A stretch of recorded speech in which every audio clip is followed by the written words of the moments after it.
If you learned Latin, you know that the pronunciation of words is not standardized. We don't know how the Romans actually pronounce words.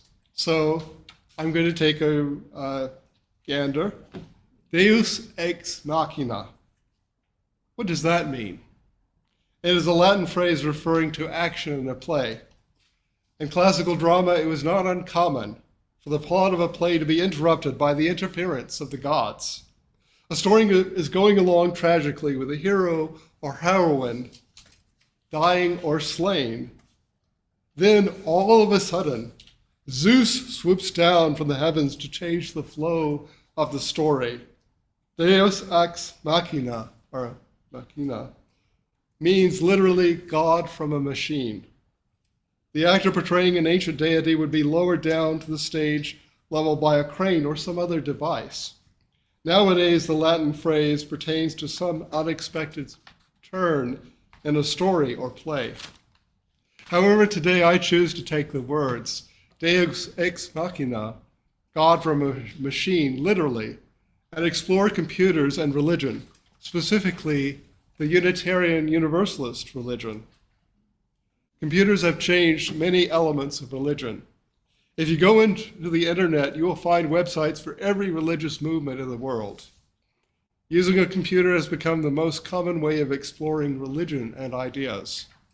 It is the most convenient way of finding a community and affinity group. The other side of both the internet and computing, which resembles the struggle we Unitarian Universalists wage with a larger culture, is to be found in openness. The Unitarian Universalist movement is often on the side of counterculture.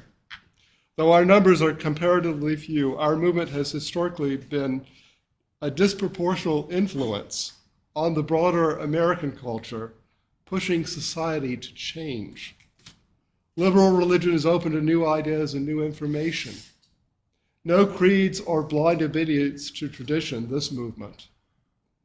Because of an innate willingness to consider information as it comes to us, and with less influence from the anchor of creeds or habit or tradition, Unitarian Universalists have been at the forefront of societal change in this country.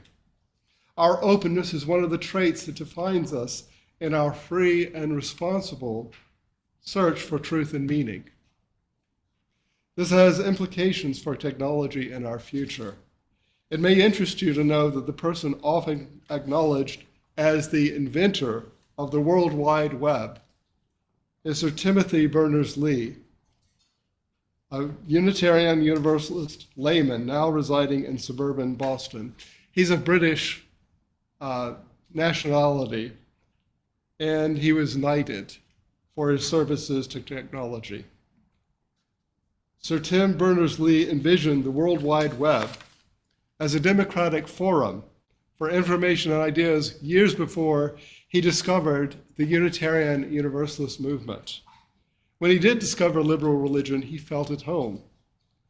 On Berners-Lee's website at MIT is an essay by him linking the ideals of the World Wide Web to Unitarian Universalism.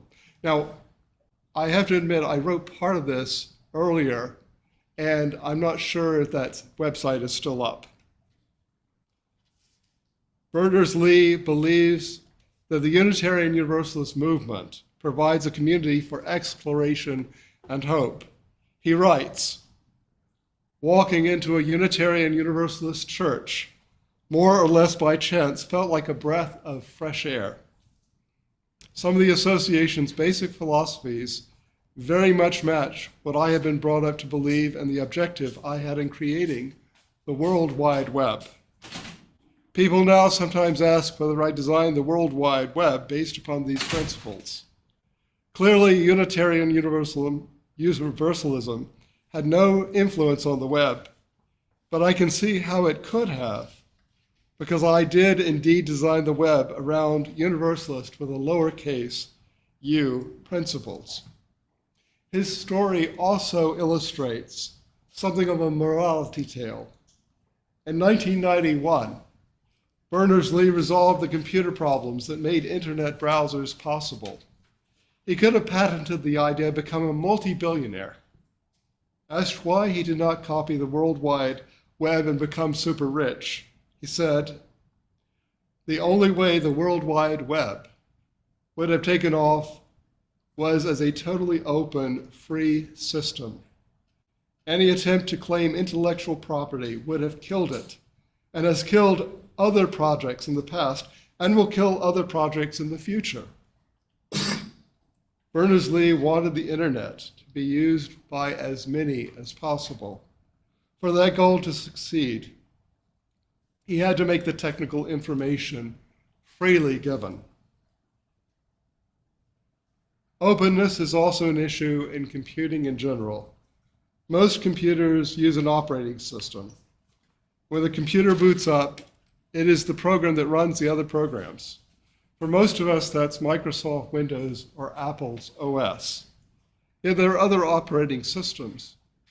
Microsoft Windows is a product which, because of an accident in the history of programming, was able to consolidate a monopoly on much of the world's computing market. Many people who turn their computers on every morning do not know that Windows or Mac OS are not the only operating systems. Most people do not know about open source code operating systems like Linux. Any individual with an internet connection can download that operating system. Its source is open. Additionally, anyone can look at the Linux code and alter it to fit their own needs. Windows is a closed system. You take what Microsoft wants you to have.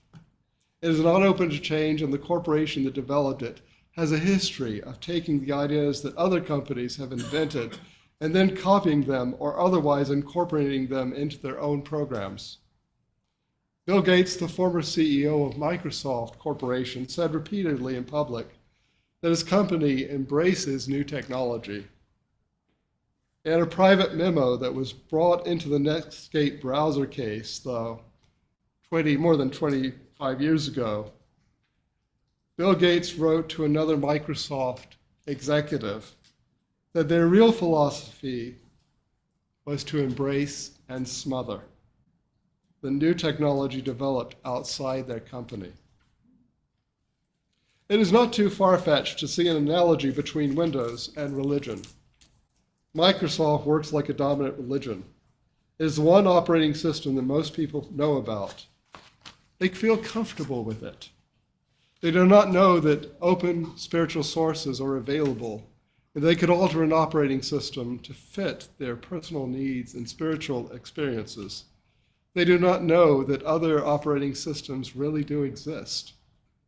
Given that the dominant religions in most of the world have had a history not like that of Microsoft, that of embrace and smother, it is no surprise that religious ideas that were once common are no more.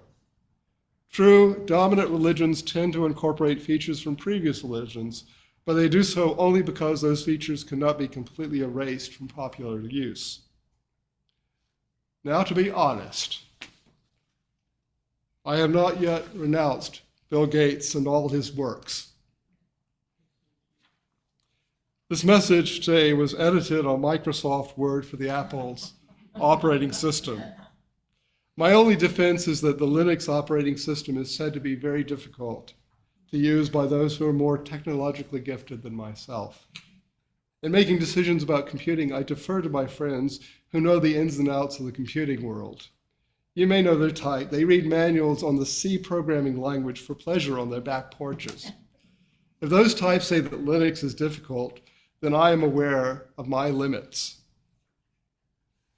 When Unitarian Universalists look at our movement's numbers, fewer than 250,000 in North America, and ask why, Linux offers a reason.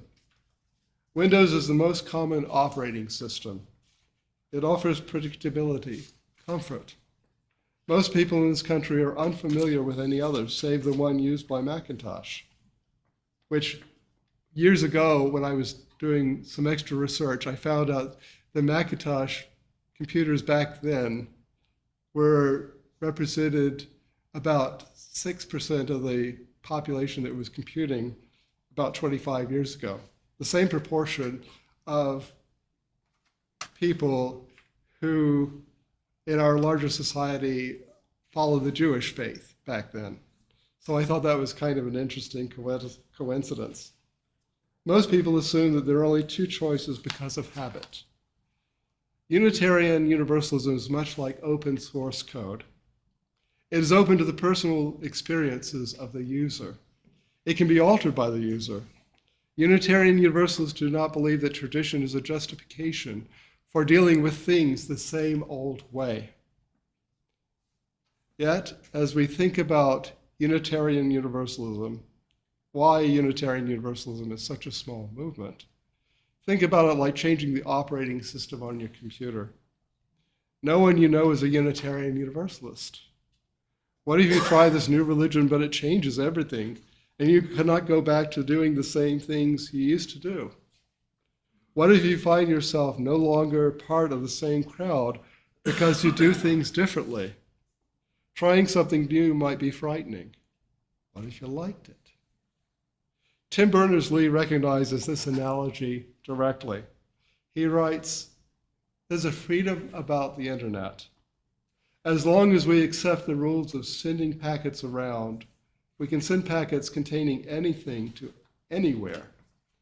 In Unitarian Universalism, if one accepts the basic tenet of mutual respect and working together towards some greater vision, then one finds a huge freedom in choosing one's own words to capture that vision, one's own rituals to help focus the mind, one's own metaphors for faith and hope. The internet and the computing offer analogies to human experience. The World Wide Web has other liberal religious implications. Being online technologically is not nearly as marvelous as being online theologically, feeling oneself part of the interconnected web of existence, of which we are a part. While access to the internet may make us feel like all-powerful, omniscient beings, access to our liberal faith makes us feel humbled. For all that is available on the internet, to lie in a field looking up at stars at night with friends is still a humbling experience. We cannot but feel small in the cosmos. We may be able to explore religious answers to the human existence and the universe, but we cannot hope to fathom it all. Despite being Unitarian Universalists and part in rejoicing in this, each of us has our own spiritual homepage, that basic starting point of convictions which defines who we are and what we wish to be, and how we want to go on with our lives. Our homepage has images, stories, links to other homepages. Like its computer parallel, this homepage is open to change and is part of who we are. Like liberal religion, the world of computing is not a world set with limitations. For some, this might be frightening. When Mary Shelley wrote her novel Frankenstein, she envisioned the possibility that human ingenuity might create a being capable of independent action, a monster. I do not believe that we will reanimate lifeless matter as Shelley described. Yet it is possible that we will one day create a thinking machine. Perhaps it will be friendly, or perhaps it will be a devious creature like the computer HAL in 2001: A Space Odyssey. At our best, the machines we build reflect upon us and who we are. At worst, they also reflect upon us, our worst traits. This is an important thing to think about as we are investing much energy right now in artificial intelligence.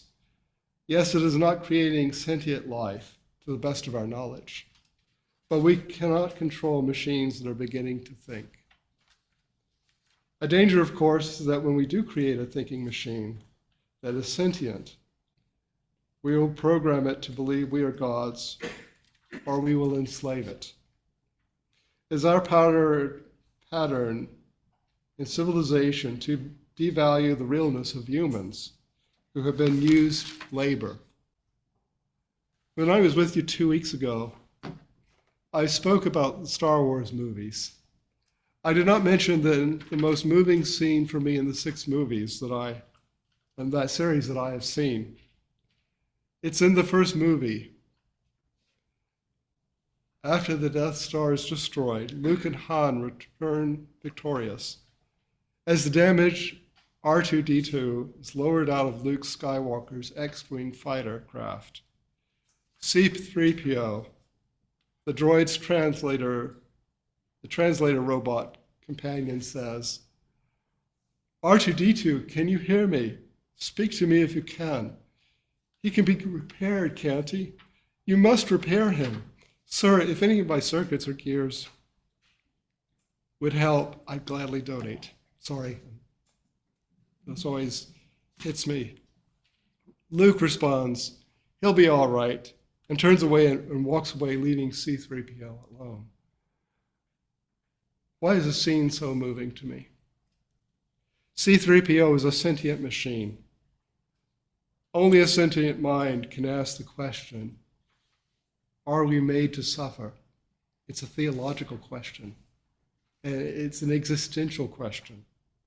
And only a creature that is self-aware and conscious can ask that question. And the other thing is that C-3PO loves R2-D2, though they quarrel often. Another trait of consciousness. C-3PO and R2-D2, though I did not realize it before, are also slaves.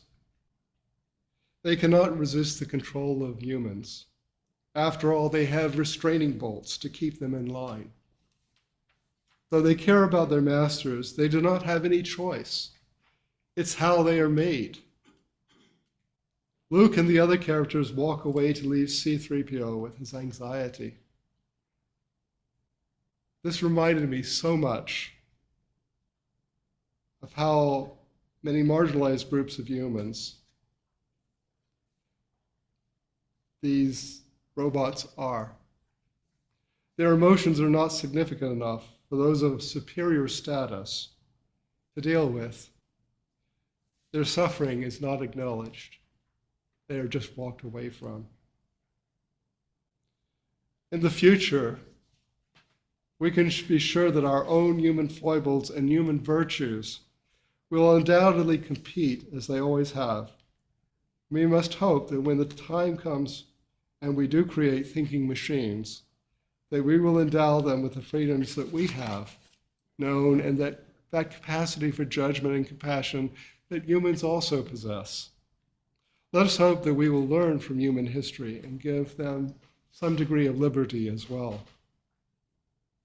Ours, in this faith system, permits individuals to grow according to their own needs in religious community with each other. We need not agree to connect with each other. We need only respect our different journeys and work toward a world that enhances justice and opportunity for all. Berners-Lee writes, "I suppose many people would not classify Unitarian Universalism as a religion at all, in that it doesn't have the dogma and is very tolerant of different forms of belief. It passes the test of independent invention that I apply to technical designs. If someone else had invented the same thing independently, the two systems should work together without anyone having to decide which one was central. For me, who enjoyed the acceptance and diversity of the internet, the Unitarian Church was a great fit. Peer-to-peer relationships are encouraged wherever they are appropriate, very much as the World Wide Web encourages a hypertext link to be made wherever it is appropriate. Both are philosophies that allow decentralized systems to develop, whether they are systems of computers, knowledge, or people. Hope in life, I think, this is me, comes from the interconnections among all people in the world.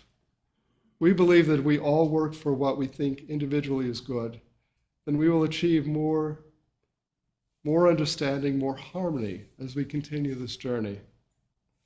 Though I do not understand our Unitarian Universalist faith totally in the same terms as the inventor of the World Wide Web, I do share his belief in our human interconnections, the ones that he finds through technology and the ones that he finds sitting in the pews and chatting with other people after a Sunday service. It is a blessing to be connected, to be online, to each other and to the larger world. And so today I end this discourse on liberal religion and computers, God from a Machine, with a blessing from my colleague in ministry, the Reverend Richard Gilbert.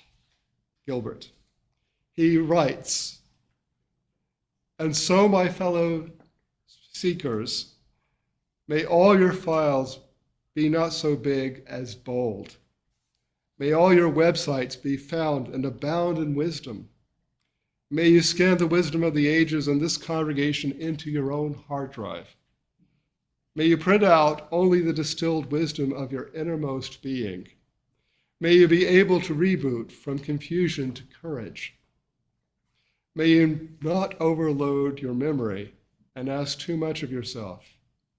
May the screen of your mind, of your heart and mind, never go blank. May all your chat rooms be face-to-face. May you find the undo command from time to time without embarrassment. May you tap resources of the cosmos even more powerful than the internet. May you not overload your system or try to hold up the whole sky alone. May the networks of this community of faith never be down. May your memory of the delights of life abide with you always. May your data bank of wisdom and compassion always be accessible. But most of all, may you be centered on your own homepage. May it see you through the good times and the bad, even when you have forgotten everything on this Sabbath morning. You may now turn off your computer, but not your spirit. Amen.